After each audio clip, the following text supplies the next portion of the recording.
Metz, le cadavre exquis. Quand il se retourne, l'étalon rouge du soir hennit déjà dans les calcaires. Merde, la gare est fermée. Il maugrait et s'engage, passage de l'amphithéâtre. Il ne verrait donc pas, dans l'heure du soir qui tombe, le fameux bas-relief qui orne la façade de la gare de Metz, bas-relief égyptien, 2 chameaux, 2 pyramides, qu'il avait tant fait rêver dans son enfance.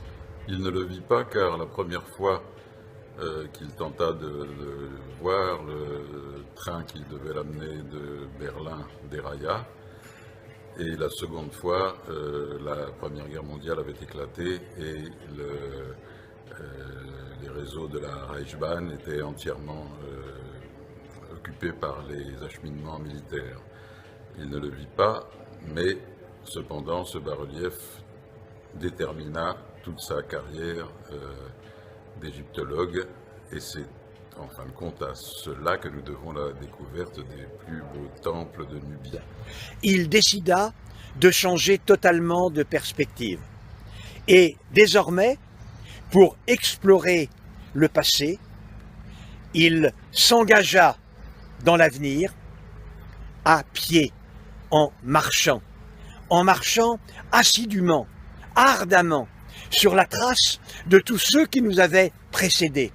Et il lui sembla que loin de la mécanisation du monde moderne, la guerre devenait improbable et que le chemin était le chemin de la rencontre, de la découverte et de la paix. Vacillant, incertain, il choisit donc de rentrer chez lui, de s'asseoir, de ne plus bouger et de regarder par la fenêtre.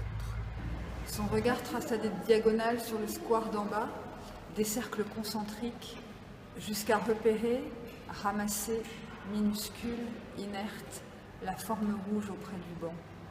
La forme rouge se déplaça rapidement le long du banc, passa devant un pigeon qui se mit à la poursuivre en essayant de la picorer.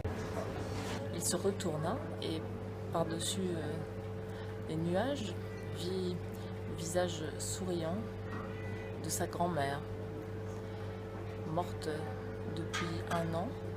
C'est comme si c'était hier.